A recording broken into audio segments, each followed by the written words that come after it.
To escape my father's second attempt at ruining my life, I arrived early from my own kidnapping. At 9:40 on a rainy Thursday night, I walked to the corner of Bellwether Avenue and 9th, placed my suitcase beneath a bus shelter, and checked the time. In my previous life, 3 security officers had grabbed me here at 10:12. They worked for Vera Halbrook, the youngest chief executive in Greyport, and the woman who had loved me badly enough to lock me inside a penthouse for my own protection. Back then, I fought them, bit one man's sleeve, escaped Vera's home 3 days later, and ran straight back to the father who had arranged my public destruction. Experience is an expensive teacher. Death is worse. This time, I intended to cooperate. At 10:10, there was still no black car. At 10:15, a city bus splashed water across my shoes. At 10:20, I began to worry that Rebirth had canceled appointments without informing me. I moved closer to the curb and practiced looking vulnerable. Chin down, shoulders tense. One hand pressed to my ribs. I had played a wounded soldier with 3 lines in a low-budget drama. Surely that qualified me to attract professional abductors. A woman walking a terrier crossed the street to avoid me. My performance needed adjustment. I sat beneath the shelter and whispered loudly, "If only a beautiful, wealthy woman would rescue me from my terrible family." The terrier barked. At 10:27, a dark sedan turned the corner. It stopped beside me. 3 people in charcoal suits stepped out. The tallest one held an umbrella and a photograph. He compared it with my face twice. "Mr. Nolan Reeve?" I brightened. "You're late." He lowered the photograph. "Excuse me?" I remembered that kidnapped men were not supposed to review service quality. I stood, stepped backward, and delivered my most frightened expression. "Who are you? What do you want?" The officer stared at me. "Sir, Ms. Halbrook asked us to bring you somewhere safe. You may refuse." That was new. In my first life, nobody had offered a choice. "What happens if I refuse?" "We leave." That seems irresponsible. The second officer coughed into her hand. The tall man continued with professional patience. "Your manager reported that people connected to Reeve Meridian have been following you. Ms. Halbrook is offering temporary protection. This vehicle is recording. You can call counsel or the police before entering." Vera had changed the script. I wondered whether something in her life had changed too. "I accept," I said. "Can someone take my suitcase?" The 3 officers exchanged a look. "Mr. Reeve," the woman said, "did you know we were coming?" I hoped competent people might notice I was in danger. It was not my best lie, but the rain helped. They photographed the suitcase before touching it, showed me the route on a tablet, and asked for verbal consent again. Vera had apparently rebuilt her entire security procedure around preventing the mistakes of our previous life. That made 2 of us. I climbed into the sedan. 20 minutes later, the gates of Halbrook House opened. The estate stood above the river, all glass, gray stone, and carefully restrained wealth. I remembered throwing a lamp through one of those windows while trying to escape. In this life, the glass appeared thicker. The officers escorted me to a library and left the doors open. Vera stood beside the fireplace wearing a black suit. Her dark hair was tied at the base of her neck. She looked exactly as she had on the last day of my first life, composed enough to frighten a boardroom and tired enough to break my heart. For one dangerous second, relief erased every line I had prepared. She was alive. So was I. Vera looked at my suitcase, then at me. "You packed?" I panic efficiently. "My team says you waited at the location for almost 40 minutes. Your team gossips." Her expression did not change, but her fingers tightened around the back of a chair. In my previous life, this was the moment she had ordered every exit locked. She told me my father meant to drug me at a banquet and manufacture a scandal. I called her obsessed, accused her of trying to own me, and left at the first opportunity. The scandal happened exactly as she predicted. This time, she crossed the room and placed a phone on the desk. "Your manager's number is open. A car can take you anywhere. The doors are unlocked." I stared at her. "Are you dismissing me?" "I am giving you information. Gordon Reeve intends to take you to the Cormorant Hotel tomorrow. He has prepared a contract transferring your voting rights in the Reeve family trust. The drink served during the signing may contain a sedative." That is oddly specific. I have reliable sources. "And what do you want?" Vera's eyes met mine. The old answer would have been, "You." She said, "Nothing. It hurt more than it should have. Nothing? You are free to leave. I will send the documents to your attorney and provide security if requested. After tonight, I will not interfere. She had learned from the life I remembered. In that life, Vera's fear became control. My resistance became blindness. By the time we understood the people attacking us, Gordon had destroyed my career, framed Vera for financial crimes, and arranged the vehicle failure that killed me before I could testify for her. My final memory was a hospital television showing Vera being led into court while reporters called her the architect of my downfall. I had died believing I failed the only person who tried to save me. Now she was offering to disappear. I picked up the phone, opened the camera, and photographed the open door. Vera frowned. What are you doing? Documenting the scene. Why? Because after we marry, people may claim you kidnapped me. The room became silent except for the rain. Vera blinked once. After we what? Marry. I opened my suitcase and removed a folder. Her head of security made a sound from the hallway that might have been a laugh being strangled. I prepared a proposal, I said. You prepared a marriage proposal before my people arrived? Technically, it is a protective civil partnership with romantic potential. That is not better. I handed her the folder. The first page contained a list of reasons. 1. Marriage would remove Gordon's ability to claim I lacked independent judgment under the family trust's unmarried heir clause. 2. Vera's company could document any Reeve contact through formal conflict procedures. 3. Public association with her would make it harder to isolate me. 4. I trusted her. The fourth reason was underlined twice. Vera read the page very slowly. Who drafted this?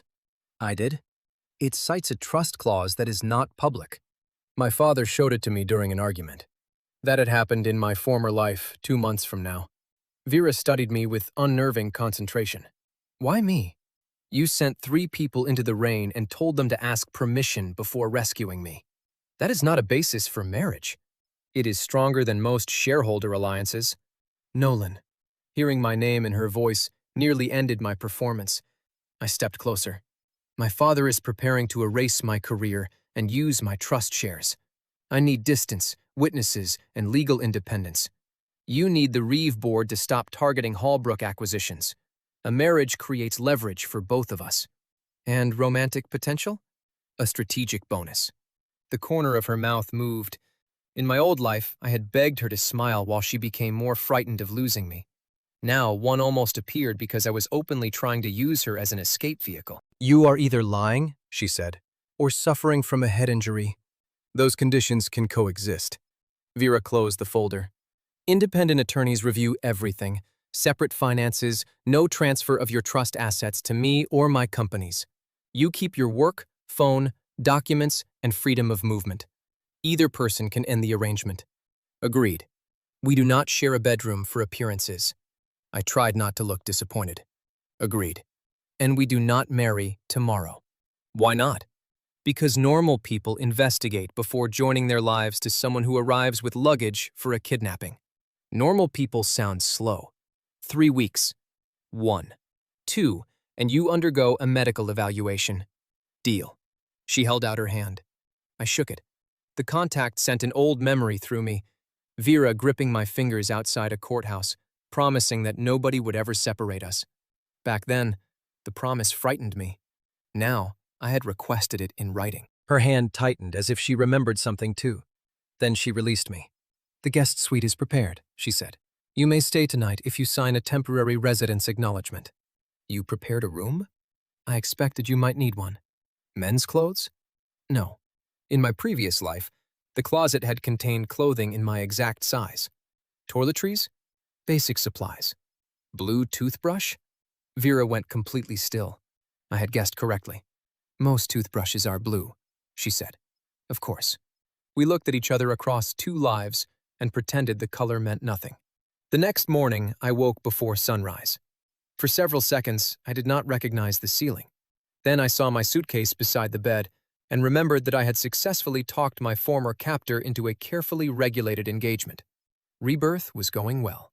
My phone contained 31 missed calls. 6 came from my manager, Felix Cho. 24 came from Gordon Reeve. 1 came from Damian Reeve. the son Gordon had raised while I grew up in foster homes. I called Felix first. He answered with, "Are you alive? Good morning to you too. Your father's driver arrived at your apartment. The doorman says you left carrying a suitcase. There are photographs online of a Halbrook security vehicle near Bellwether Avenue. Tell me you did not get abducted by a billionaire." I accepted transportation. That sentence was designed by a hostage. I am safe. Felix became quiet. He had been the only person in my previous life who continued believing me after the scandal. Gordon retaliated by destroying his agency contract and burying him beneath a fabricated tax investigation. Felix survived, but his wife left during the financial collapse, and he never managed another actor again. This time, I would not let loyalty become his punishment. "Are you alone?" he asked. "In a guest room. Can you leave?" I opened the door. A housekeeper passed and wished me good morning. "Yes." "Did anyone take your phone or identification?" "No." "Did you sign anything?" "Not yet." "Good. Stay that way until I find a lawyer. I already requested one." Felix paused. "Who are you, and what have you done with the man I manage?" "Improved him. Can the improvement arrive at the agency by 10? We have a crisis." The crisis was a video edited to show me entering a producer's hotel room 2 nights earlier. The caption accused me of exchanging favors for a supporting role. The complete hallway footage would have shown me leaving 40 seconds later after realizing the producer had lied about a script meeting. The edited version ended with the door closing. In my previous life, Gordon used the video to place me under family supervision. He claimed isolation would protect me until the rumor faded. While I remained inside the Reeve estate, he canceled my auditions and transferred my best opportunity to Damien. This time, I had no intention of resting. At breakfast, Vera read the rumor on her tablet. "I can have it removed," she said. "Do not. It is false. Removing copies will make it look suppressed. I need the hotel's full recording and entry log. My security team can request them. My attorney should request preservation. Felix will contact the producer's assistant. If your people solve everything, I become a pet with excellent litigation support." Vera placed the tablet down. "You were not this organized yesterday. Yesterday, I was busy being kidnapped. Voluntarily transported. That lacks romance." She looked away before I could see whether she smiled. At 9, 2 attorneys arrived separately. Vera retained one, I retained the other, Naomi Feld, after confirming she had never represented Halbrook Holdings or Reeve Meridian. Naomi reviewed my proposed marriage terms and removed half of them. "Clause 7 says Ms. Halbrook must provide rescue services upon reasonable request," she said. "Important. Undefined. Emotionally clear. Legally useless." Vera's attorney concealed a laugh. By noon, we had a temporary security agreement, conflict disclosures, and a plan for the marriage contract. Naomi also sent evidence preservation notices regarding the hotel footage and placed Gordon on written notice that I would not attend any private meeting without counsel. Only then did I call my father. Gordon answered before the first ring finished. "Where are you?" "Good morning, Dad." "Do not play games. Halbrook's people took you." "They offered transport. I accepted." "Vera Halbrook is dangerous." "You invited me to drink with people who edit hotel videos." Silence. I had not accused him directly. His pause did it for me. "The family is trying to protect you," he said. "Come home. We will handle the scandal." "How?" "You suspend work, sign temporary management authority to me, and stay away from cameras." There it was. The same cage described as shelter. "Send every document to Naomi Feld." "Who?" "My attorney. Family matters do not need outside lawyers." "Then they should survive one." Gordon lowered his voice. "Nolan, you were lost for 17 years. I brought you back. Everything you possess came from the Reeve name." "My acting income did not." "Your acting income could not pay for the suit you wore to your last premiere. It was rented." He inhaled sharply. "The cormorant dinner remains scheduled. If you do not attend, the trustees will question your fitness to hold the family shares." "Then tell the trustees I will attend with counsel." "Do not embarrass me." "That depends on the seating." I ended the call. Vera stood in the doorway. I had not heard her approach. "You plan to attend?" she asked. "Public dining room. Naomi present. No alcohol." My own transportation. It is still dangerous. So is letting Gordon believe fear works. I can go with you. The offer came too quickly. I looked at her. As security? As the woman you intend to marry. Romantic potential is developing ahead of schedule. Vera's face remained calm, but the tips of her ears turned red. At the agency, Felix was waiting beside a whiteboard covered with crossed-out jobs. He looked at the tailored coat Vera's housekeeper had loaned me and narrowed his eyes. How safe are you? Very. That coat costs more than my car. Your car makes concerning noises. Who is she? Vera Halbrook. Felix sat down without locating a chair first. Fortunately, one was behind him. The Vera Halbrook? There may be regional variations. Why is she protecting you? We are discussing marriage. Felix opened his mouth, closed it, drank water, and tried again. Were you drugged before the fake video? No. After? Also no. Then I lack a medical explanation. I gave him the useful facts. Vera had evidence of Gordon's plan. Lawyers were involved. No Halbrook money would enter my career. Felix would continue managing me and receive copies of every schedule. Good, he said, because if you become a decorative husband, I'm charging commission on the wedding gifts. He turned the whiteboard around. Every producer had suspended negotiations except one student film and a commercial for drain cleaner.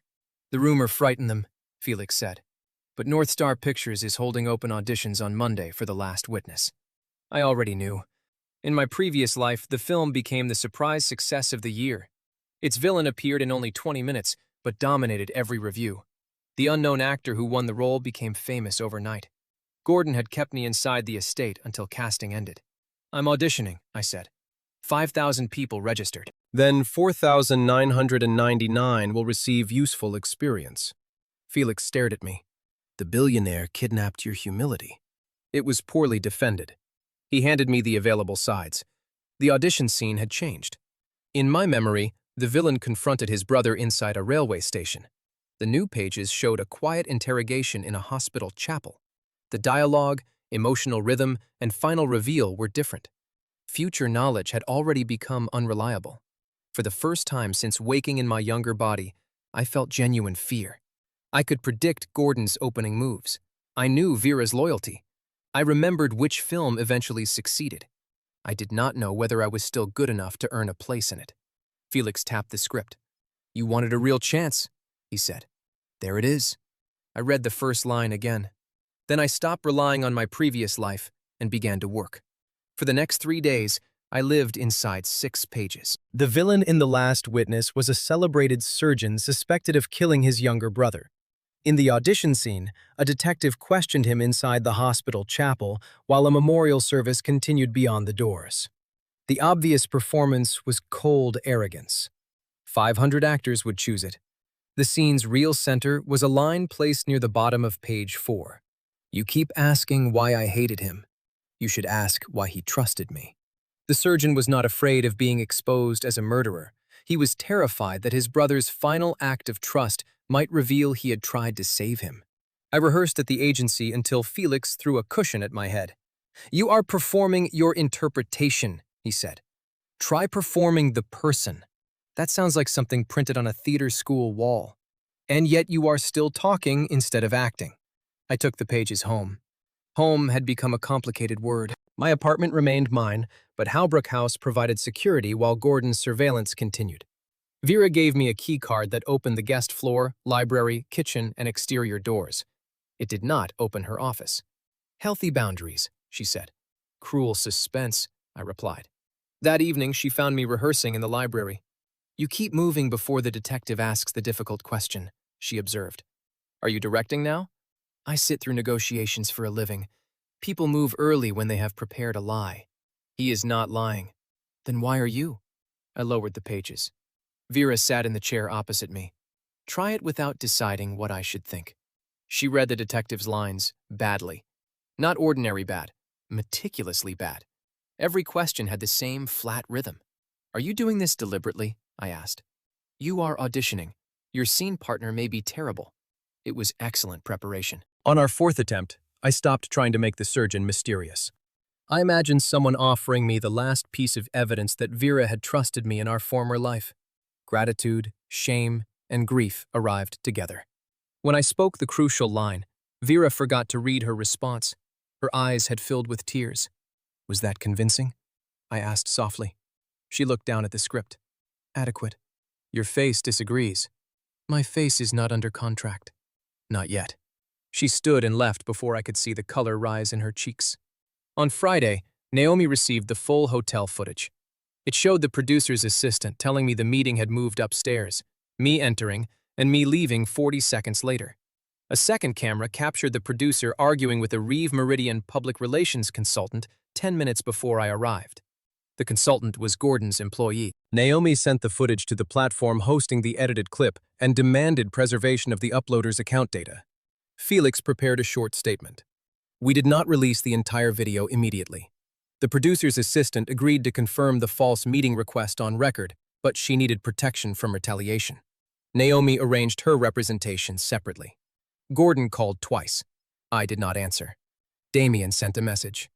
Dad is furious. Whatever you're doing, do not attend the cormorant dinner." That was unexpected. In my first life, I considered Damien the smiling beneficiary of every opportunity stolen from me. He accepted my roles, repeated Gordon's lies, and eventually became a popular actor while my name collapsed. I had never asked whether refusing Gordon was safe for him either. I replied, "Why warn me?" 3 minutes later, "Because the trust documents are not what he says." I forwarded the exchange to Naomi. She advised me not to question Damien privately. If he possessed relevant information, he needed independent counsel. At 6, Naomi, Felix, and I entered the Cormorant Hotel through the public lobby. Vera arrived separately with her attorney. She wore an ivory suit and the expression of a woman attending an acquisition she had already priced. Gordon waited in a private dining room with 2 trustees, his corporate counsel, and Damien. The table contains 6 wine glasses. Ours contains sealed water bottles. Gordon looked at Vera and lost control of his face for half a second. "This is a family meeting. Nolan invited me," she said. "On what basis?" I held up my left hand. It contained no ring yet, which weakened the gesture. "We are engaged." Damien dropped his fork. One trustee whispered, "To each other?" "That is traditional," I said. Vera placed our signed engagement and conflict disclosure on the table. It stated that no Reeve shares, trust benefits, or voting rights would transfer to her. Independent attorneys were identified. The marriage agreement remained under review. Gordon did not read past the first page. "You met her this week. We have known each other longer than you think." Vera's eyes flicked toward me. I had pushed too close to the truth. Gordon turned to the trustees. "This proves my concern. Nolan is unstable and vulnerable to manipulation." Naomi opened the family trust deed. The trust had been created by my grandfather after I disappeared as a child. If I returned before 30, 12% of Reeve Meridian's voting shares would vest in my name. Until I married or turned 30, Gordon served as temporary voting steward, but only for ordinary business. Any transfer, pledge, or 5-year proxy required my informed consent before independent counsel. The document Gordon prepared did more than continue stewardship. It granted him an irrevocable proxy, pledged future distributions against a company loan, and waived my right to challenge transactions completed during the previous 18 months. "This is not temporary management," Naomi said. "It is a broad release and debt pledge." Gordon smiled at the trustees. "Standard protection. Nolan knows nothing about corporate operations." "Then explain every clause to him," Vera said. "You have no standing here." "Correct. His lawyer does." Gordon hated her more for agreeing. His counsel began explaining. On page 7, Naomi asked which company loan my distributions would secure. The counsel referred to an annex. The annex was missing. On page 11, she asked for a list of prior transactions covered by the waiver. Gordon called them routine. The trustees asked to see them. He refused. The dinner stopped being an ambush and became an audit nobody had scheduled. A waiter entered with wine. Gordon told him to serve me. "Mr. Reeve requested mineral water," Naomi said. "One toast will not kill him," Gordon replied. In my former life, the sentence had been almost identical. I looked at the glass. "You first." Gordon laughed without humor. "Still acting." "Always." He lifted the glass but did not drink. Vera reached for it. I stopped her hand. Nobody drinks disputed evidence. Naomi asked the hotel manager to seal the glass if the hotel consented. The manager declined to treat it as evidence without police instruction, but removed it and documented the request. We could not prove it contained anything. We did not need to consume it to make a point. Damien had been silent throughout. Now he slid a flash drive across the table. "The annex is on this," he said. Gordon's chair struck the floor as he stood. "You had no authority to access those files. They were sent to my company email with instructions to print them." Damien looked at me for the first time. "The loan is for Meridian Stage, the studio Dad created last year. It has been paying my production expenses." "Stop talking," Gordon ordered. Damien's hands shook. He said the money came from a marketing budget. "Last week I found the loan schedule. Nolan's trust distributions are listed as collateral. The trustees requested a copy through counsel. Naomi did not insert the drive into any device. She sealed it for forensic review." Gordon looked around the table and realized control had left the room. "Everything I have done was for this family." "Which son?" I asked. "Both of you." Damien laughed once, bitterly. "You told me he was too stupid to notice." Gordon's hand moved. Vera's security officer stepped into the doorway before he reached Damien. No one was dragged away. No dramatic confession followed. The trustees adjourned the meeting, suspended all non-ordinary voting under Gordon's stewardship, and commissioned an independent review. They also advised both sons to retain separate lawyers. Outside the hotel, Damien stood beneath the awning without a coat. "Why help me?" I asked. "I did not help you. The flash drive suggests otherwise. I protected myself." He looked exhausted rather than triumphant. "Dad told me you were trying to take everything. Then he asked me to sign a production guarantee. The debt was larger than my entire contract. Did you know he blocked my auditions?" Damien looked away. "I knew he pushed the studio toward me. I did not know every role came from you." It was not an apology. It was more honest than the relationship we had before. "Get counsel," I said. "Do not call Gordon alone." "Why do you care?" "Because in another life, I had watched him become Gordon's polished weapon, and never considered that weapons were handled too. Because he used my shares to buy your obedience." Damien said nothing. Vera and I left in the same car. Halfway home, she asked, "How did you know about the drink?" "You warned me. Before that, you told security not to accept any open glass when we discussed the plan yesterday." "Good instincts." "And the trust clause?" "Old argument. Gordon said you only received the trust summary last month." I looked out the window. Vera waited. "How did you know the guest toothbrush would be blue?" she asked. "Most are. Mine are white." The car became very quiet. I turned back to her. "How did you know the cormorant drink might be drugged?" "Reliable sources." "Name one." "You first." We stared at each other. The driver kept his attention on the road with heroic discipline. Vera spoke first. "The night you died, it rained. Every prepared lie vanished. Your car lost steering on the East Bridge," she continued. "I was in custody. Gordon's attorney offered to clear my name if I signed your trust proxy back to him. Before I could refuse, the news reported your death." My hands went cold. "What happened to you?" "I signed nothing. 6 months later, the charges collapsed. Gordon disappeared before trial. I spent the next 4 years finding the financial records that connected him to your crash." 4 years? "I died before I could submit the final archive. When I opened my eyes again, it was 6 months before I met you." Vera had lived longer than I had in the first timeline. She carried memories of mourning me that I did not possess. "Why did you plan to let me leave?" I asked. "Because I remembered what my protection became. I locked doors. I took your phone. I decided your fear made consent unnecessary. You were right about Gordon. I was wrong about you belonging to me." The distinction settled between us. "I remembered too," I said. "I know." "Since when?" "The suitcase. People flee with luggage. You brought formal shoes, 3 screenplays, and no socks." I looked down. She was correct. "Rebirth did not improve packing," Vera said. "It improved priorities." For the first time in either life, we laughed about the impossible thing that connected us. Then Vera began to cry. Quietly. Furiously. as if tears were a failure she intended to discipline. I moved closer, but did not touch her. "May I?" She nodded. I held her while the city lights passed beyond the windows. "You were gone," she whispered. "I'm here. That is not a promise." "No, it is a fact we can verify today." She tightened her arms around me. Two reborn people could still make new mistakes. Memory gave us warnings, not wisdom, but we no longer had to pretend we were alone inside the same tragedy. On Monday morning, North Star Pictures held auditions inside an abandoned courthouse converted into production offices. The hallway was full before sunrise.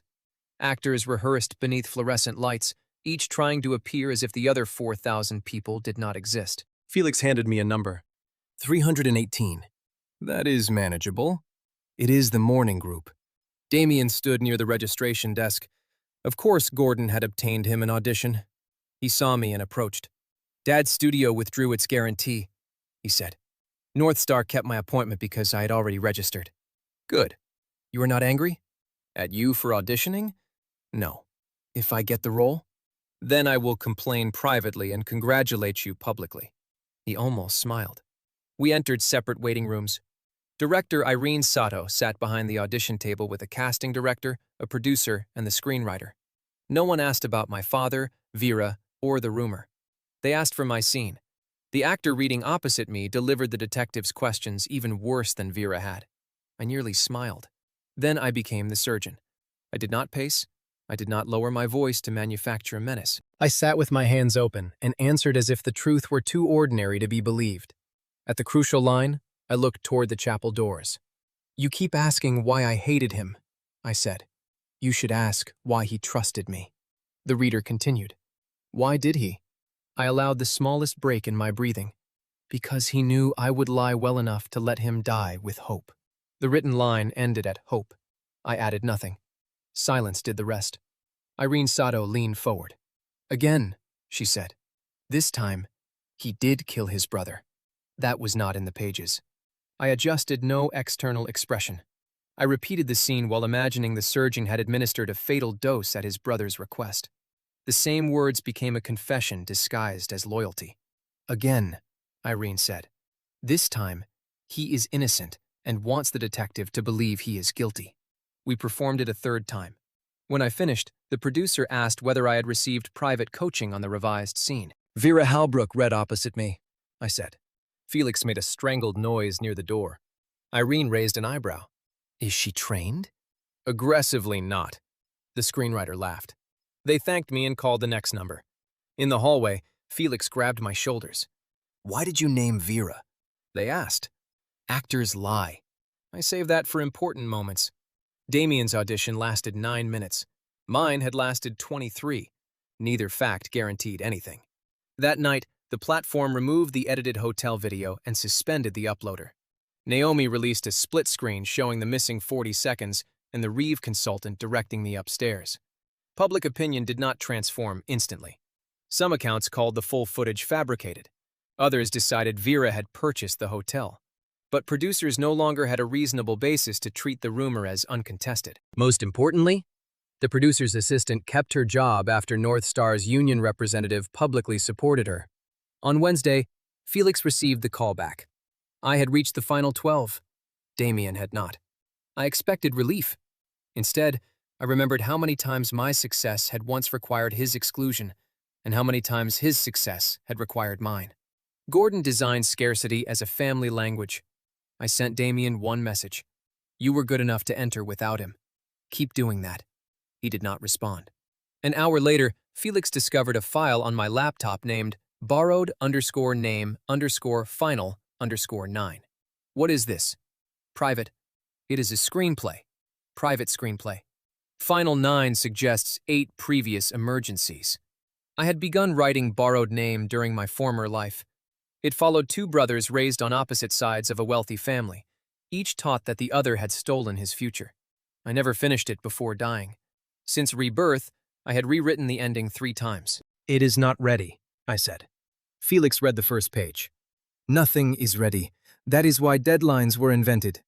North Star's parent foundation operated a blind screenplay incubator. Submissions closed Friday. Felix wanted to enter it without attaching my acting profile, family name, or Vera's company. "If they reject it, nobody knows," he said. "If they accept it, you prove you have more than one career. And if they steal it, we register it first. I manage anxious artists professionally."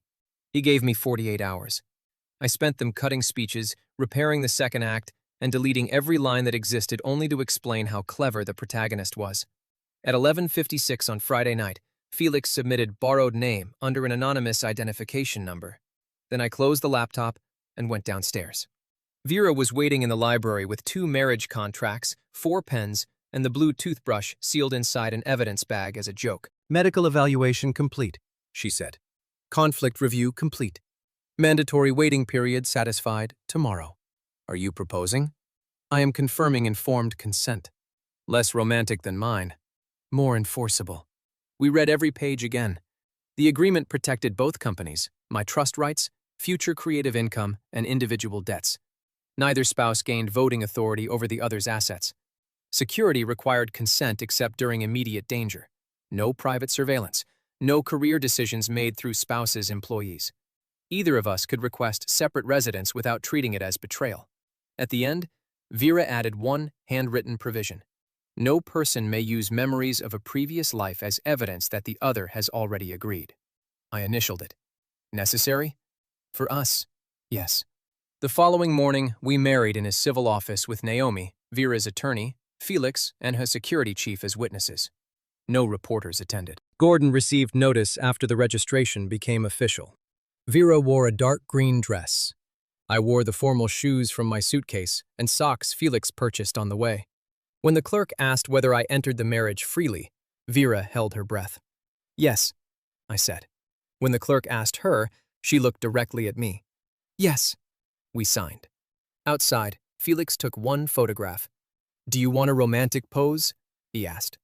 Vera and I considered each other. Then she held up our conflict disclosures, and I pointed to my socks. The photograph was terrible. We kept it. Our marriage remained private for 48 hours. Then Gordon announced it for us. Reeve Meridian issued a statement claiming its missing heir had entered a secret marriage while emotionally distressed and under the control of a competing executive. Anonymous sources described Vera's security team removing me from a public street. The words were technically arranged around fragments of truth that made them more dangerous than a simple lie. Naomi released the vehicle consent recording, my medical evaluation, and confirmation of independent counsel. She did not release our financial agreement or private address. I recorded a 30-second statement from the agency. "I married Vera Halbrook voluntarily after legal and medical review. I am continuing my career with Felix Cho. I will not discuss private marital details, but any person claiming I am confined may visit the public audition line where I spent 9 hours on Monday." Felix made me remove a sentence describing the audition chairs as a human rights violation. The video received more attention than any role I had played. Half the comments congratulated me. The other half accused me of marrying for money. Both groups watched to the end. Vera's board convened an ethics review because our marriage created potential conflicts with Reeve Meridian. She disclosed every current negotiation, recused herself from decisions involving the Reeve Group, and transferred related authority to an independent committee. "Did they threaten your position?" I asked. 2 directors asked whether you influence my judgment. "What did you say?" "Yes." I stared at her. "Every spouse influences judgment," she continued. "The governance question is whether that influence becomes undisclosed authority." That sounds less alarming. The board agreed. She remained chief executive. At Halbrook House, nothing changed and everything did. I continued using the guest suite. Vera worked until midnight and left tea outside my door without admitting it. I cooked breakfast once, activated the smoke alarm, and received a written restriction from the housekeeper. We shared meals when schedules allowed. We spoke about our former lives in careful pieces. Vera told me about the years after my death. The court case, the loneliness, the investigation that consumed her. I told her about the moment before the crash, when I finally understood Gordon had used my trust to finance Damien's career and staged my scandal to make me dependent. Neither of us used the first life to demand closeness in the second. One night, I found Vera asleep in the library with the old investigation spread around her. She had reconstructed Gordon's shell companies from memory. I covered the papers, not her. She woke immediately. Why did you touch the files? Because you were sleeping on bank transfers. I was resting my eyes. Your eyes were snoring. Defamation. I sat opposite her. We cannot prosecute him with memories. I know. Then stop trying to rebuild 4 years of evidence in 4 nights. He killed you. In another timeline. That does not make you less dead in my memory. Her voice broke on the final word. I reached across the desk. We prevent what we can prove is coming. We do not destroy ourselves trying to punish a crime that has not happened here. Vera placed her hand in mine. You sound sensible, she said. Marriage has damaged me. She smiled. The final callback for the last witness took place inside a working hospital wing closed for renovation. 3 actors remained for the surgeon. Irene Sato paired each of us with the lead detective and filmed the entire scene. No costumes, no music, 1 camera. Before my turn, the producer asked me to sign a disclosure confirming that Vera and Halbrook Holdings had no financial participation in North Star Pictures. I signed. The lead actor, Marcus Bale, had won 2 national awards and possessed the unsettling ability to make silence feel like a threat. During our first take, he changed the timing of a question. I anticipated him based on rehearsal and answered too quickly. Irene stopped the scene. You knew what he would ask before he asked it. I rehearsed. The surgeon rehearsed too, but he should not reveal it. We reset. On the second take, Marcus omitted an expected question entirely and closed the evidence file. I had no line. In my previous life, I would have forced the scene back toward the script. Instead, I watched him stand. Then I said, You forgot to ask why he trusted me. Marcus paused at the door. I did not forget. His answer was improvised. The surgeon's control fractured. Then you already know, I whispered. Irene let the camera run for 5 more seconds. Cut! No one praised me. The casting director thanked us and sent everyone home. Felix waited until we reached the street before exhaling. Was that good? He asked. Ask the 5 more seconds. The offer arrived that evening. I won the role. Not the lead, not a favor. 22 minutes of screen time, 5 weeks of work, and the first contract in my career with meaningful back-end participation. Felix read the email aloud twice. Then he cried and denied it. Vera sent a message from a board meeting. Adequate. I replied, Your face will disagree later. Production began the following month. I expected future knowledge to make filming easy. It did not. The new director, revised scenes, and altered cast had changed everything. I missed marks. I rushed dialogue. During one emotional take, I became so pleased with my own tears that Irene asked whether the surgeon was auditioning for a commercial. You know when you are convincing, she told me. That is useful and dangerous. Stop watching yourself perform. The note reached beyond acting. Around Vera, I had been performing dependence because it made her laugh and softened her fear. Around Gordon, I performed innocence to encourage mistakes. Around the public, I performed calm. Each performance served a purpose. None could replace telling the truth when the scene ended. One evening, Vera collected me from set after a 14-hour shoot. I climbed into the car, leaned against her shoulder, and sighed dramatically. My cruel director made me repeat a scene 17 times. You enjoyed every one. I suffered artistically. You checked the monitor after each take. How do you know? Felix sends reports. I sat upright. You are monitoring me through my manager? Vera's amusement vanished. He sends the production schedule because security transports you. I asked whether filming was delayed. The answer was reasonable, but my body had already remembered locked doors. Show me the messages. She handed me her phone without argument. Felix had sent only schedule changes and pickup locations. Vera asked no questions about my acting, colleagues, or private conversations.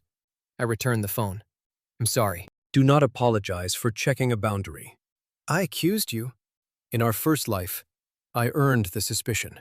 In this one, you earn a new answer. We adjusted the procedure so the production coordinator sent transportation changes to both of us. Felix no longer needed to report anything separately. The solution took 5 minutes. The trust investigation took 5 weeks. Independent accountants discovered that Meridian Stage had borrowed $84 million from a private lender. Gordon pledged expected distributions from my trust shares even though he lacked authority. The studio then paid inflated consulting fees to 6 vendors. 3 vendors shared an address with the investigator who found me 7 years earlier. Naomi requested the original search invoices. The dates went back 14 years. Gordon had received credible information about my foster placement when I was 11. He did not notify police, the trust, or my grandfather. Instead, an intermediary monitored my records and paid donations to organizations responsible for my placement. The evidence did not prove Gordon caused my disappearance at age 4. It showed he likely knew where I was for a decade before bringing me home. My grandfather's trust explained the timing.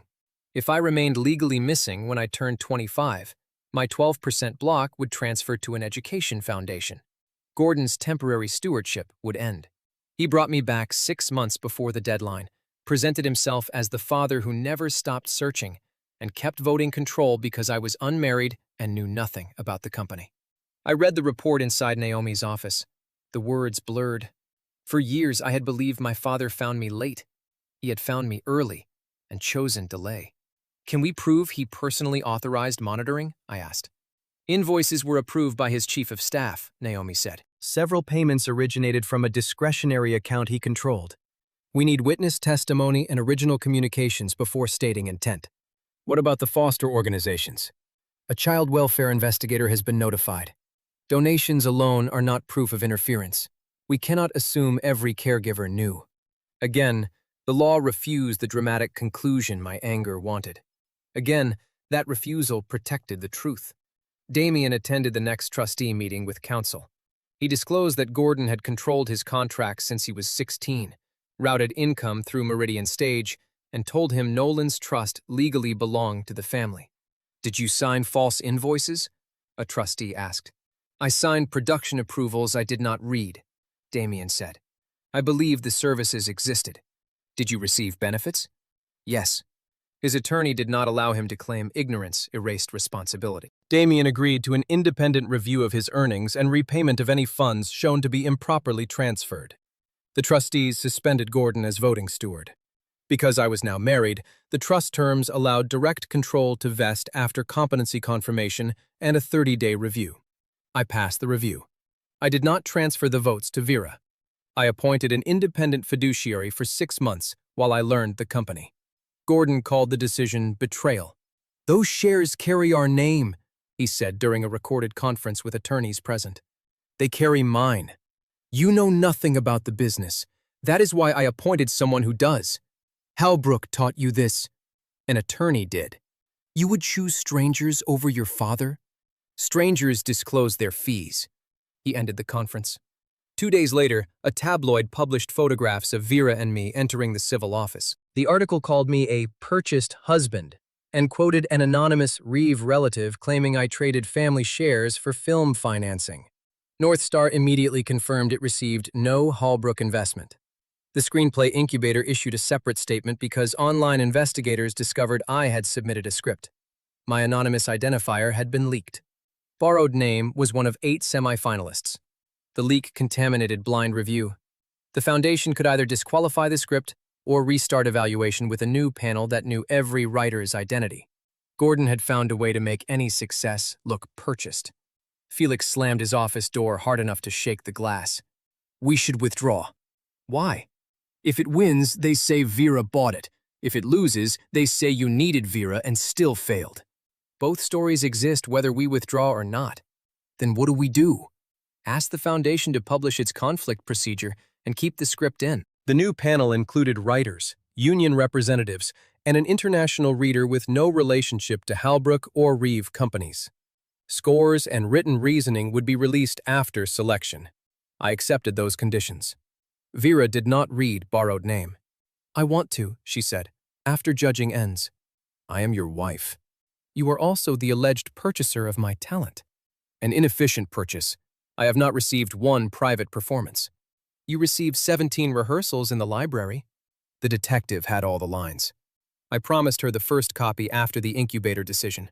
Gordon's next move targeted the film.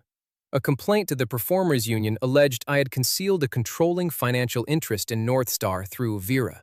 Another claimed I received the role after threatening a producer with Reeve votes. The union reviewed the production's financing and audition recordings. Irene Sato provided all 3 callbacks, including my mistakes. The investigation found no undisclosed financial relationship and no casting interference. Filming paused for 2 days anyway. Hundreds of crew members lost work because one man wanted me to feel expensive. I stopped treating the attacks as private family conflict. With Naomi's approval, I requested a meeting with the Reeve Meridian Board's special committee. I provided the hotel footage, Gordon's proposed proxy, the trust audit, the screenplay leak timeline, and the union complaint. I am not asking the board to punish him for being a bad father, I said. I am asking whether the executive chair used corporate employees and funds to influence a beneficiary, finance undisclosed related parties, and retaliate against an actor's independent work. The committee opened a formal investigation. Gordon was placed on administrative leave. He held a press conference on the steps of Reeve Meridian headquarters. He spoke about finding his lost son, financing my education, and watching Vera turn me against the family. He cried at exactly the right moment. I recognized the technique. He had taught me more about acting than he knew. Reporters asked for my response. I gave none. The documents were already speaking in rooms where tears did not control votes. That night, the incubator results arrived. Borrowed Name ranked second. It did not win the production grant. The panel praised the dialogue and central relationship, but found the final act too eager to punish every antagonist. One reader wrote, "The brothers become human only when the story stops treating victory as a list of ruined enemies." I read that sentence 3 times. Felix looked offended on my behalf. "Second is excellent," I said. "First receives funding. Second receives notes. Notes do not pay commission." The foundation offered development mentorship to the top 3 scripts. I accepted. Then I sent Vera the draft. She read it overnight. At breakfast, she placed the final page beside my coffee. "The CEO character is terrifying," she said. "She is fictional. She owns 3 black coats and frightens lawyers." Coincidence. She also keeps a blue toothbrush for the actor. Universal symbol. Vera turned to the last scene. The brothers reconcile because their father is arrested off-page. The panel disliked it too. What will you change? I thought about Damien entering the audition without Gordon's guarantee, then handing over evidence that might also expose him. They will have to decide what they owe each other before they know what happens to the father. Better. Adequate? Her face softened. Promising. It was the finest review I received. 6 weeks later, I stood in a courthouse set with rainwater dripping from my hair and a prop gun trembling in my hand. The last witness had reached its final night of principal photography. My character, Adrian Vale, had spent the entire film pretending to help the detective while quietly destroying everyone who could expose him. In the last scene, he had to explain why. During rehearsal, I delivered the speech with perfect fury. Irene waited until I finished. "Very impressive," she said. That was never a compliment from her. "What is wrong with it?" "You are asking the audience to admire how angry you can become." He is cornered. He has been cornered for 20 years. Rage is not new to him. She walked onto the wet set and lowered the prop gun by 2 inches. "Adrian does not believe he is confessing," she said. "He believes he is teaching an ungrateful child how the world works." For 1 second, the courthouse walls disappeared. I heard Gordon asking whether I would choose strangers over my father. On the next take, I stopped shouting.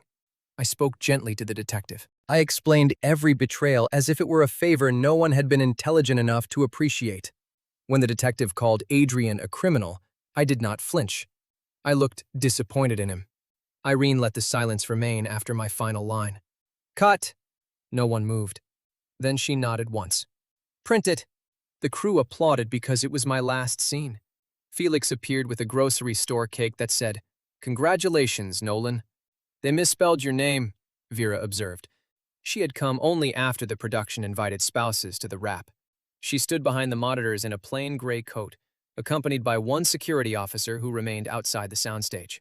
Felix looked at the cake. It was discounted. "Then Nolan has had an excellent evening," I said. Irene cut the first slice. Halfway through the celebration, Naomi called. The special committee had recovered deletion instructions sent from Gordon's private office. Not deleted files. Instructions to delete them. The distinction mattered. Gordon's chief of staff, Rowena Price, had refused to carry out the order after the litigation hold. She preserved the message, locked the relevant accounts, and retained her own attorney before contacting the committee. Among the preserved records were approval chains for the search contractor, shell vendor invoices, the tabloid payment, and communications with the consultant who arranged the hotel meeting used to discredit me. There was still no message saying, "Hide my son until the trust deadline." There was something less theatrical and more useful: annual monitoring summaries containing my school, medical, and foster placement information, each acknowledged by Gordon's office. The oldest acknowledgement was dated 14 years earlier. I set down my cake. "What happens now?" I asked. "The committee wants testimony from you and Damien," Naomi said. "Regulators have requested the financial records. Prosecutors may become involved." "Do not contact Gordon." "I have not. He contacted Damien this morning." Across the soundstage, Vera watched my face change. "Is Damien safe?" "Physically, yes. He has not decided whether to cooperate." I ended the call and told Vera. She did not order a car, deploy a security team, or take my phone. "What do you want to do?" she asked. It was a small question. In our first life, neither of us had understood its importance. "Finish the cake," I said. "Then call Damien from a number his father does not control." "Do you want me in the room?" "Yes." Felix found an empty wardrobe trailer. Vera checked it for cameras out of professional habit, then stopped at the door. "May I?" she asked. "You may check the room. You may not dismantle the ventilation." "A harsh marriage," Damien answered on the fourth ring. His voice sounded scraped hollow. "He says Rowena fabricated everything." "Do you believe him?" I asked. "I believed him when he said your shares should have been mine. I believed him when he said the auditions were favors. I believed him when he said I would disappear if I stopped being useful." That was not my question. For a long moment, I heard only his breathing. "No," he said. "I do not believe him." "Then testify to what you know." "And if I implicate myself?" "Tell your lawyer the truth before you tell the committee." "You could ask them to protect me." "I could ask. I cannot promise an answer I do not control." His laugh contained no humor. "You really are his opposite now." "No, I learned from him. I just stopped calling control protection." Damien asked to meet in person. The next afternoon, he arrived at Naomi's office without an assistant, stylist, or driver. His coat was too thin for the weather. He looked younger without a production team arranging the evidence of success around him. Vera offered to wait outside. "Stay," Damien said. "If I lie, she will know." "That is not one of my official qualifications," Vera replied. "It should be." Naomi placed a recorder on the table and confirmed that Damien's lawyer had approved the conversation. He brought 2 contract binders, a damaged phone, and an envelope of handwritten notes. Gordon had required him to attend weekly dinners where executives discussed which vendors would receive Meridian stage work. Damien had signed approval covers placed in front of him after the meetings. He remembered no services from several vendors named in the audit. He also remembered Gordon's reaction when a private investigator found a local article about me winning a student playwriting prize at 17. "He said you were becoming visible too early," Damien told us. My hands remained flat on the table. "Exact words?" Naomi asked. "Too visible, too early." Then he told Rowena to move the donation schedule forward. Did he explain what that meant? No. It was not enough by itself. It supported the records. Damien pushed the envelope toward me. Inside were copies of 2 of my early monologues. I had written them for a school showcase and lost the notebook during my first month at the Reeve house. Gordon had given the speeches to Damien's acting coach. "I used one for my academy audition," Damien said. "I recognized every line. In my previous life, I had watched that audition clip online and wondered why Damien's performance felt like someone impersonating my memory. Now I knew. "Did you know I wrote them?" "Not then. I found your name under correction tape last week." He had peeled the tape back. My 17-year-old signature remained underneath. The discovery should have made me furious. Instead, I felt something quieter and more difficult. Gordon had not merely chosen one son over another. He had been feeding pieces of each of us to the other, then calling our resentment natural. "I will disclose this to the academy," Damien said. "If they revoke my admission record or credits, I will accept it." "You built a career after that audition," I said, "on a door opened with your work." "Then stop standing in the doorway." He looked at me. What does that mean? Tell the truth. Repay what the audit proves. Then find out if you can act without him. And you forgive me?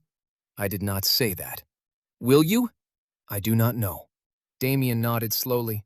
For the first time, uncertainty did not sound like a threat between us. Before he left, he glanced at Vera. Did he really marry you to escape us?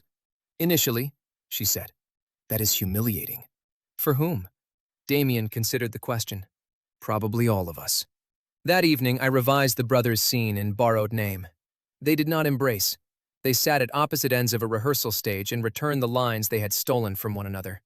The board hearing began the following Monday. Reeve Meridian occupied 43 floors of glass overlooking Greyport Harbor. In my first life, I had entered the building through a service door because Gordon did not want investors seeing his unstable son. This time, I walked through the main lobby beside Naomi.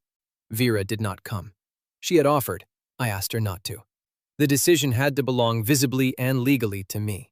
She kissed my cheek at the car and said, "Do not improvise under oath. I am an actor. That is why I am worried." The hearing was not a trial. The committee could recommend removal, civil claims, disclosures, and referral to authorities. It could not sentence anyone. Gordon arrived with 4 lawyers and the expression of a man attending an event he had already purchased. He did not look at Damien. Rowena testified first. She described the monitoring reports, the shell vendors, and the deletion request. Every statement was tied to a document. When Gordon's counsel suggested she had turned against him after being denied a promotion, Rowena produced the promotion agreement he had signed 3 months earlier. The hotel consultant testified remotely. He admitted a Reeve communications director told him to invite me upstairs, create the appearance of a private negotiation, and preserve only selected camera angles. Payment came through one of the vendors in the trust audit. The full hotel footage appeared on a screen. I watched myself enter, refuse the arrangement, and leave 40 seconds later. My past embarrassment became evidence. Damien testified for nearly 3 hours. He admitted signing documents without reading them. He admitted using my monologue. He did not blame Gordon for every decision. That made the rest of his testimony stronger. When my turn came, Gordon finally looked at me. "State your relationship to the respondent," committee counsel said. "He is my biological father and the suspended executive chair." "Do you consider yourself estranged?" "Yes." "Why?"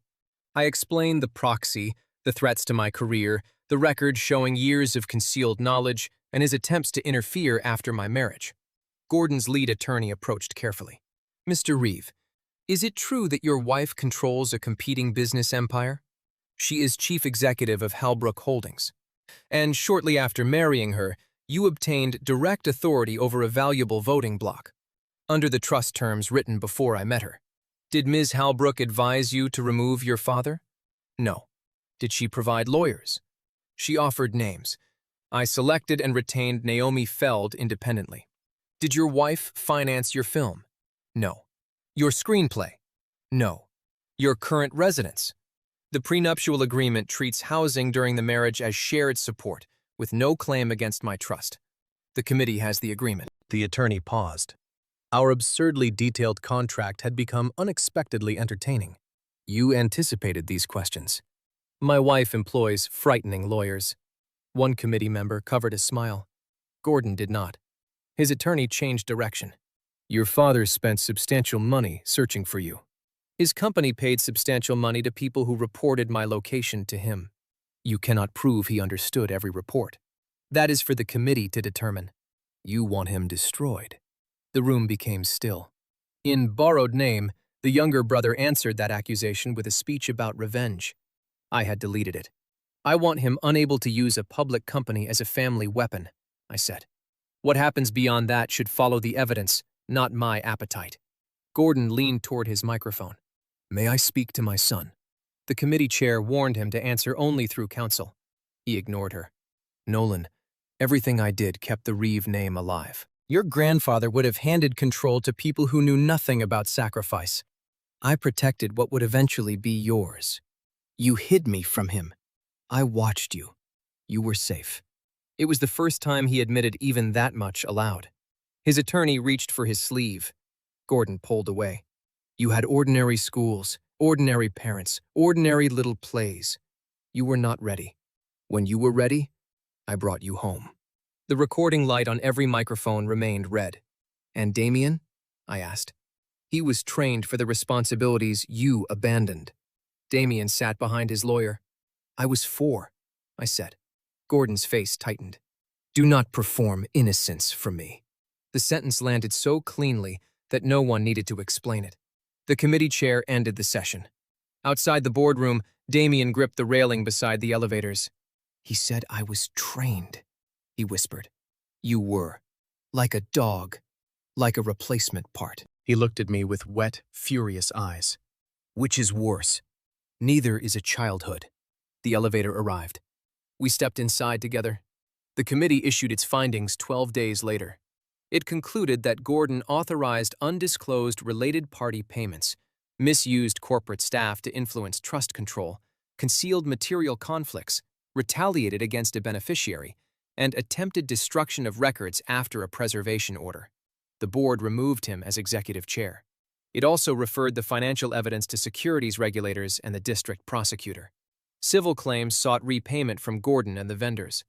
The child welfare inquiry continued separately because the evidence concerning my placement involved different people, duties, and time limits.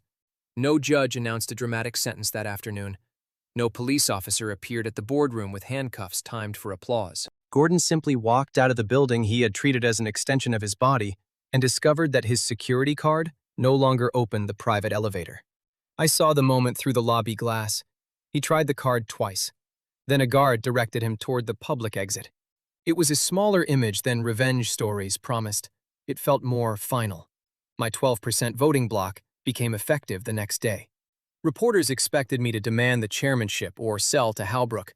Instead, I supported the special committee's temporary leadership plan, mandatory vendor review, protection for internal witnesses, and a search for independent directors. I kept the fiduciary for another year. "You are allowed to exercise your own votes," Naomi reminded me. "I will," I said, "after I understand the consequences." For once, inheritance did not have to become identity. Winning the board fight did not cure either of us. 3 nights later, I woke at 2 in the morning and found Vera sitting on the floor outside my bedroom. Our legal marriage had lasted 4 months. We still used separate rooms, although the blue toothbrush had migrated permanently into her bathroom. Some nights we talked until sunrise. Some mornings, she went silent because a black sedan resembled the one from our first life. That night, an unknown number had sent her a photograph of my car leaving the studio. In our previous life, the photograph would have been followed by an order. My phone would disappear. Guards would stand outside the doors. Vera would call it precaution, and I would call it prison, only after I escaped. Now she held her own phone with both hands. "I asked security to verify the image," she said. "I did not change your route." "Good. I want to. I know. I want 6 cars around you and a driver I selected and a tracker in every shoe you own. I own 11 pairs." I counted. "That part is concerning." She almost smiled. I sat beside her. The hallway light turned the floor silver between us. "What did security find?" "The photograph came from a freelance reporter.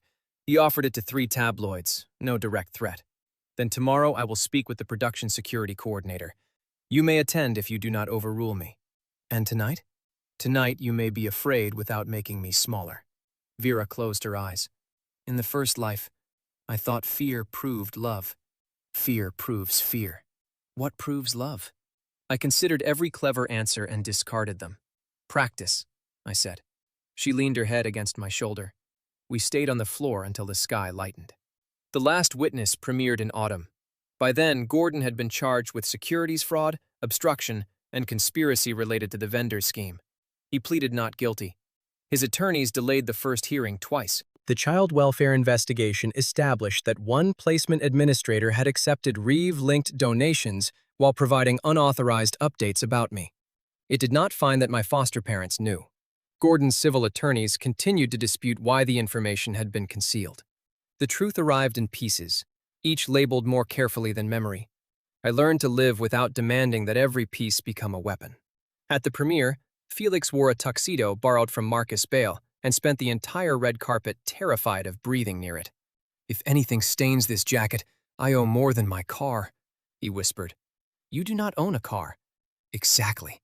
Vera arrived separately after a shareholder meeting. She wore a dark green dress and no family diamonds. Reporters shouted questions about our marriage, Gordon's charges, and rumors that Halbrook would acquire Reeve Meridian. We answered only questions about the film. Inside the theater, I expected to hate watching myself. I did hate the first 12 seconds. Then the story took over. When Adrian Vale finally explained his betrayals in the courthouse, the audience became silent in exactly the place the crew had. He did not seem powerful. He seemed pathetic and frightening because he could no longer tell love from ownership. Irene had seen the scene before I did. No one called me Damien's missing brother. No one called me Vera's purchased husband. For 4 paragraphs at least, I was an actor. Felix read every review aloud until I threatened to throw his phone into the dessert fountain. "You cannot," he said. "This tuxedo is rented." The film performed modestly in theaters and exceptionally on streaming. I received 3 scripts, 2 villain offers, and 1 invitation to audition for a comedy. I auditioned. I did not get it. Vera found me staring at the rejection email and offered, very solemnly, to acquire the studio. It was the first joke she made about her old behavior. Borrowed name had changed during mentorship. I removed the secret murder, the surprise inheritance, and the final courtroom arrest. The brothers confronted their father at a rehearsal funded with money he had stolen from both of them. They refused to perform the parts he wrote. When my mentor asked why the CEO wife disappeared for 30 pages, I gave her a life beyond rescuing the hero.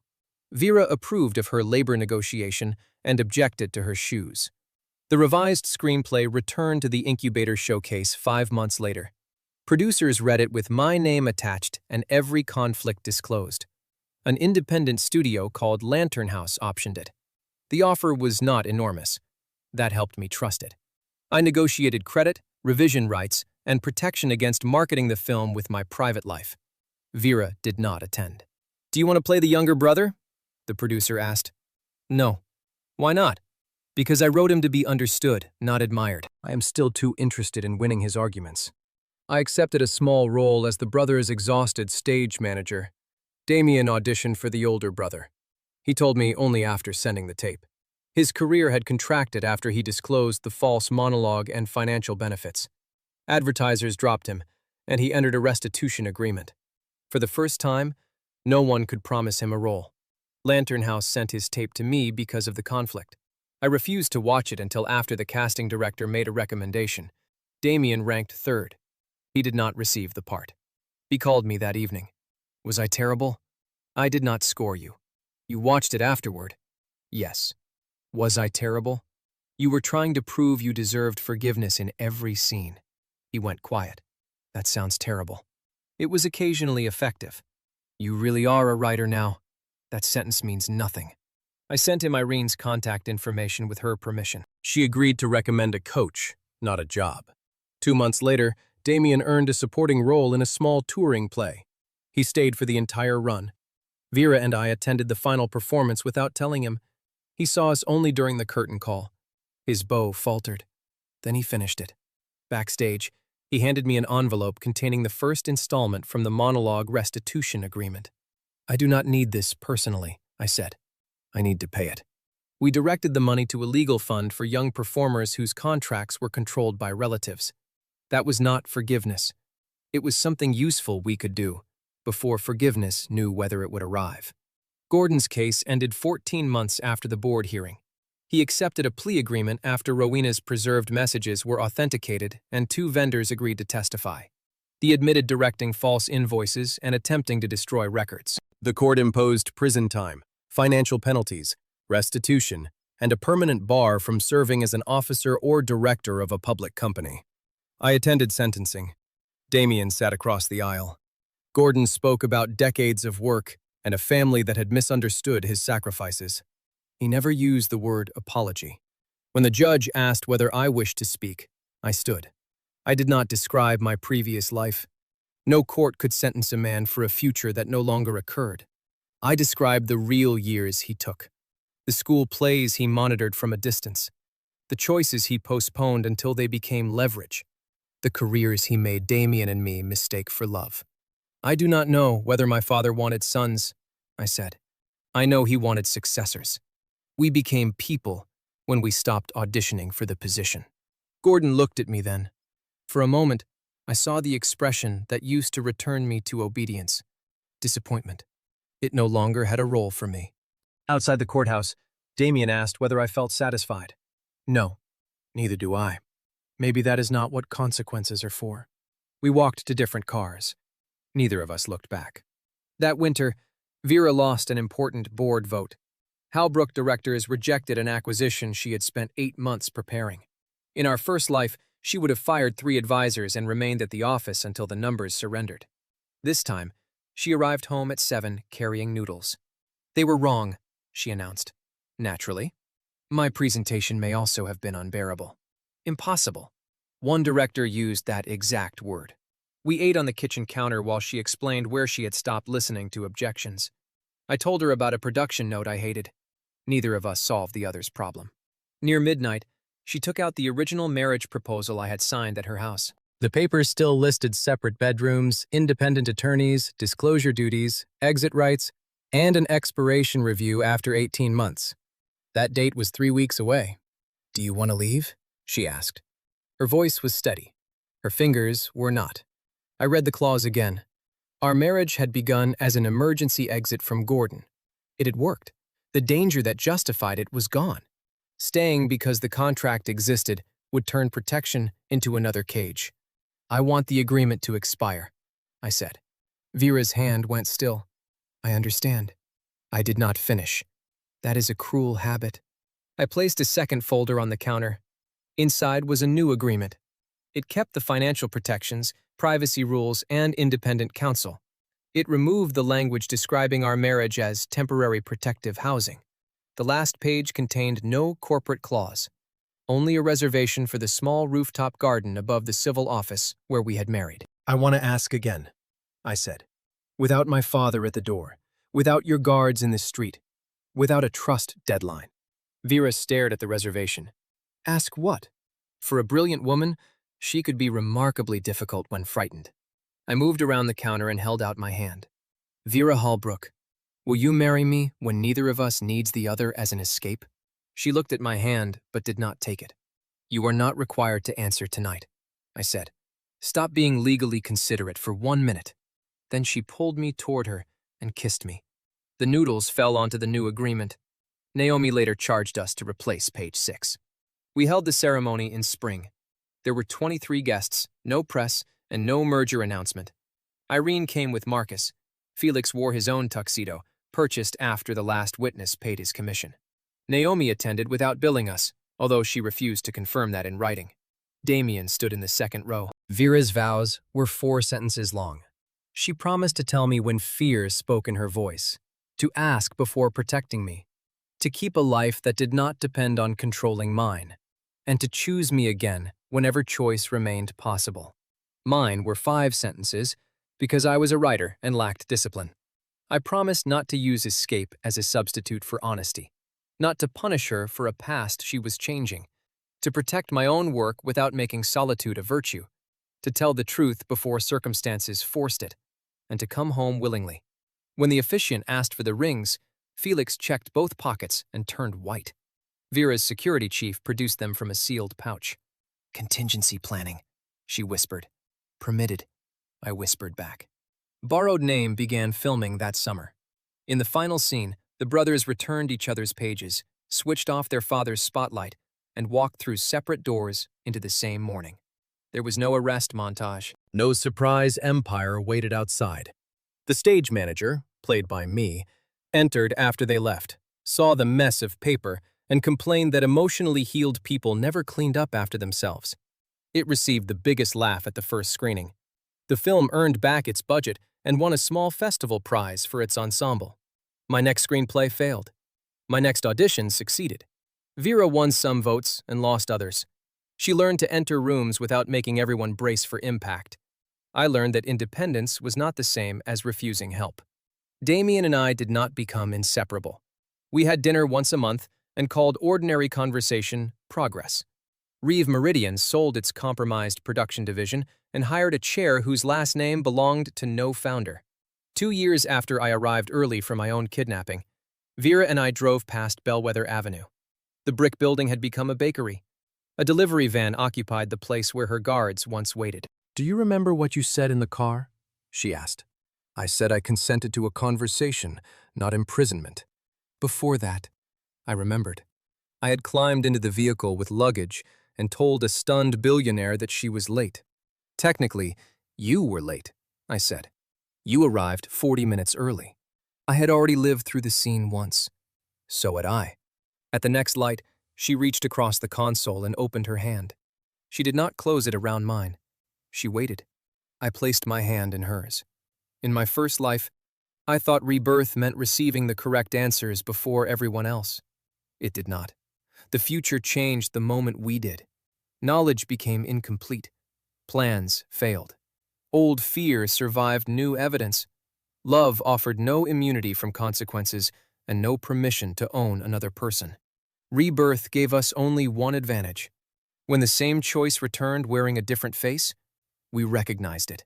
Then we chose again.